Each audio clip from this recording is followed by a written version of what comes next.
I bet you hustled hard in your 30s. Maybe you were building a career, raising a child or children, building your family, developing a skill, holding everything together. I bet you did what was required. Whether or not you think of your 30s as a good decade of your life when you look back, would it be fair to say that it was spent in survival mode with tons on your plate? I think we make quiet trades in our 30s: creativity for stability, voice for peace, dreams for practicality and responsibility. This episode, which is number 2 in this 5-part series on midlife reclamation, helps to name what we gave up and therefore to identify what it is we might want to take back. It also introduces the radical idea that those aspects of yourself given away during the trading season of our 30s weren't given away completely. They're just waiting for you to find and reclaim them. You're listening to the Midlife Plot Twist podcast, and this is episode 25.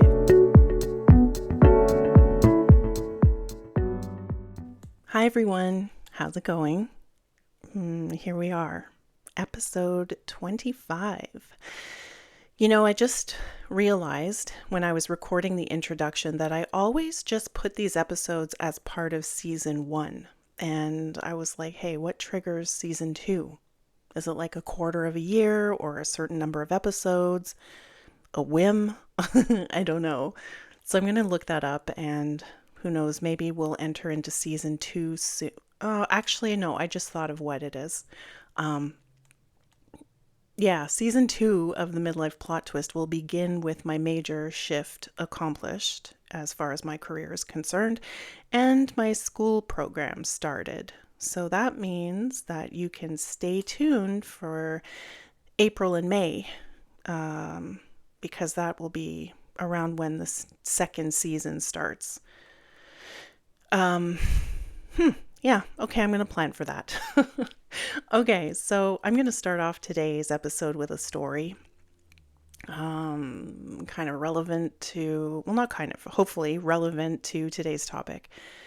So I was meeting with an acquaintance from work at one point, and this was in my late 30s. This person was in her 20s and was talking about the traveling that she had done that summer before.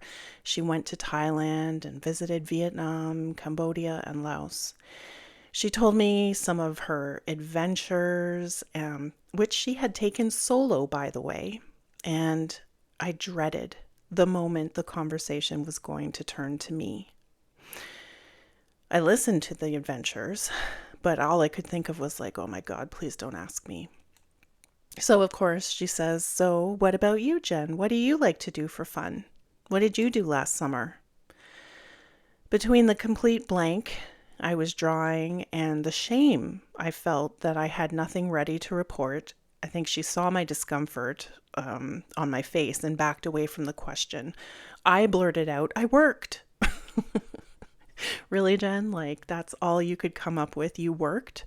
And she was like, oh, that's too bad you didn't have any time off, but what do you like to do for fun? And I honestly had no idea. Things like read self-help books, go for walks, went through my mind, which I censored and said instead, oh, this and that.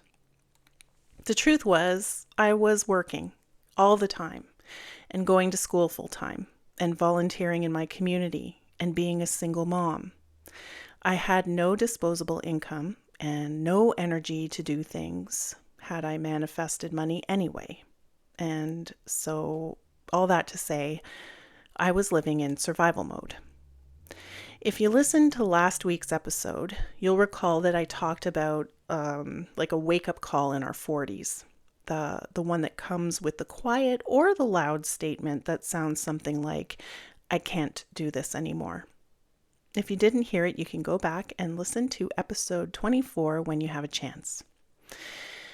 This episode, this week, is where the excavation begins. I have an image of Indiana Jones in my mind.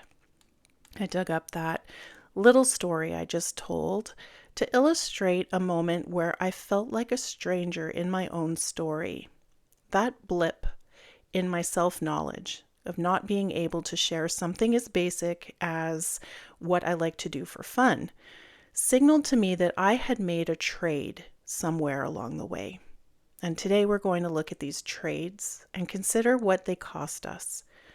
Before I continue, though, I want to emphasize that these trades are neither good nor bad. They're just choices we make with the information that we have at that moment. And I'm just emphasizing that they can and do shift as we age and grow, and that it's good to be open to them. So let's look back to our 30s. We're sold the idea that it's in our 30s that we're starting to have our lives kind of together. For many women, though, I would venture a guess that it's a decade of relentless output with very little time to replenish. For one, our responsibilities grow exponentially. We might be at the start or in the early years of building a family. We take on new roles and responsibilities at work. Our parents are aging and we're probably increasingly helping them out. We're also trying to take responsibility for our health, often after having taken it completely for granted during our 20s. And of course, perimenopause can also be a part of the mix. Then there's this, I think I'll call it like a process of assimilation that can happen where we start to become who we think we're supposed to be at this stage of life, regardless of if we're actually like this or not. Assimilation means that we adopt some dominant norm by adjusting ourselves to try to fit with that. So in our 30s, we might be assimilating into dominant norms as a mom, as a wife or a partner, as an employee or professional of some sort, as a daughter, as a woman taking care of herself. I'll give an example. In my 30s, I thought that other moms were killing it at momming and that I was failing.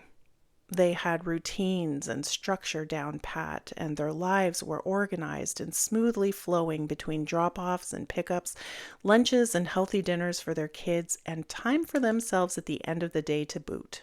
That's what I imagined anyways, and what I seemed to see around me. I, on the other hand, was a hot mess in the realm of scheduling, making lunches, routine, working, making it to things on time. I felt like I was constantly drowning. It turns out that this had a whole lot to do with undiagnosed ADHD and autism. And the fact that I needed help and guidance with my neurodivergence. Instead, I felt like a failure a lot of the time. I didn't have time to stop and consider new possibilities or information that might have helped me, including the idea that I didn't have to try to mom in the way that other moms were momming. I could have developed my own ways that allowed me to show up much better for my daughter and myself. Then there's the slow pushing out or pushing to the margins of our optional things. I put optional in quotes here, like hobbies, friendships, creative pursuits. I don't know about you, but my 30s were strong, workaholically inclined years. Everything that and everyone, yes, it's true. Everything and everyone took the back burner to work. I had no hobbies. I had friends, but I rarely saw them. And I had no creative juice to spare. Everything I did was chosen because it somehow fed into my developing professional life. So all this to say, my 30s were spent in survival mode, and I carried this unconsciously with me into my 40s. And I'd like to share with you some aspects of self that I think get the boot in our 30s. They're often on the front lines, waiting to be picked off by us and are trying to be together. Okay, so the first one is the creative self. Oh, the creative self. The woman who used to paint, write, sing, make things, and craft. These things get sidelined by responsibilities, productivity, and practicality. If you've known me for any length of time, you would know that I've been talking about writing a memoir for, like 20 years now. I'm embarrassed to say. I was supposed to do it in my 30s, then my 40s, which are quickly coming to an end, and hopefully my 50s will bring this focus. The second is the ambitious self. Not the career climbing kind, but the one where you have a vision for your life that has nothing to do with a job title, although it might include work. This type of ambition often gets traded for the security of limiting ambition to the realm of work. The third one is the opinionated self, the one who had a voice, the one who had strong feelings about things, who pushed back and knew what she believed in. This aspect of self can be traded in for keeping the peace. Then there is the playful self. This one was fun, spontaneous. This part of ourselves can get bogged down in our 30s and traded for meeting our responsibilities. Then there's the self as body. This refers to the woman who used to feel somewhat at home in her body, who now functions physically at a bare minimum while dealing with perimenopausal symptoms.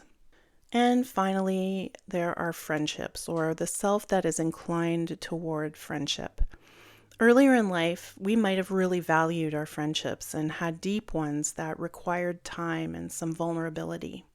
These friendships and the focus on building them get overwhelmed by the logistics of juggling life. I suspect that you have versions of self in your experience that were traded for something safer, something expected, more responsible, or more mature. Which one lands for you? You'll know it landed for you because you'll have felt a small ache when you heard me say it. I hope you'll take some time to reflect on some aspects of yourself that got sidelined and consider what it would take to incorporate it back into your life bit by bit. Consider what life would be like if you don't reclaim these aspects of self. And, this isn't an exercise in beating ourselves up about this. Nobody wakes up one morning and decides to abandon parts of themselves. I mean, it could happen, but I think instead it more commonly happens in 1,000 moments, each one completely justifiable. It happened in all the moments we were told ourselves, oh, I'll get back to that later, and we never do. It happened thanks to the prevalent message in our societies that women's needs are optional rather than essential. It happened when we started to enjoy the dopamine hit of being needed by others, being recognized as productive or indispensable. So here's the excavation that I mentioned briefly in the beginning of the episode. I invite you to think back to who you were at 28 or 29 years old, just before your 30s. What did she love? What did she do for fun? What did she believe about her future? What was she excited about that never happened? What did she quietly stop doing, and when? Think of this as an archaeological dig, not a therapeutic exercise. You're not trying to go back. You're standing firmly in the present, trying to locate aspects of yourself that you buried before you start deciding what to bring forward and reclaim. I'll also say that not everything has to be reclaimed. You'll know when you land on something that's meaningful because you'll feel it. I'll give you an example. When I look back to when I was 28 or 29, I was so passionate about spirituality. I wanted to be a psychic medium and help other people by offering guided group meditation sessions and doing one-on-one readings for people, like intuitive readings. I turned a bedroom in my little townhouse into a meditation room where I would give these readings and practice meditation by myself. I made the room gold and a lush, rich purple, and it was full of candles, the scent of Japanese incense, and a solid collection of tarot and oracle cards. I started doing guided meditation sessions in my living room and readings for individuals in my meditation room just by word of mouth. And before I knew it, I had a wait list of people. I loved it. I felt creative and like I was making a difference for people and like I could truly be of service to others. At the same time, I was going to university to pursue an undergraduate degree. And once I made the decision that I was going to go to grad school and continue my education, I also got a contract to work with the government one summer. Once these two things happened, I decided that my woo-woo life would make me a laughing stock somewhere, and I stopped everything altogether. The lack of spirituality and faith in my life, I have to say, and of service to others and being creatively engaged really took a toll on me over the course of my 30s and most of my 40s. I am right now still in the process of reclaiming this important part of who I am. I have no aspirations now of being a psychic medium anymore, but the rest of it has become a key part of my life. And this is one of my examples. I hope over the next while you'll start to remember parts of yourself that were important to you and that served you well at one time. We're getting to the end of our time. This is a longer episode than usual. I just want to quickly let you know that next week I'm going to talk about something that's a bit more difficult. This week we're looking back to what we buried that we'd maybe like to reclaim moving forward, and that's kind of what we're assessing. But next week we're going to look at what you need to actually let go of. We need to make space for these things that we are reclaiming, and some of the identities we've been carrying have perhaps served their purpose, or were perhaps never really ours to begin with. What needs letting go of in your life? What can you put down? That's the focus of next week's episode. I'll leave you today with a question. If the woman you were at 29 could see your life right now, what do you think she'd miss most about herself? Not about your life, but about herself. In my case, that 29-year-old me would be proud of a lot. But she would also miss her spirituality and her innocence. And these are things that I am trying to manifest in my life nowadays. And with that, I will say that's all for today's episode. I hope you enjoyed it, even though it was a bit longer than usual. As always, please follow the show on whatever platform you're using and listen to listen to your podcast. I'm having a hard time speaking today. Also, come and find my new account on Threads. It's under the same handle as everywhere, Midlife Plot Twist Podcast. Come follow me on Instagram. The account is at Midlife Plot Twist Podcast. And if you'd like to, you can email me anytime. It would be me that replies. My email is midlifeplottwistpodcast@gmail.com. And until next week, be well.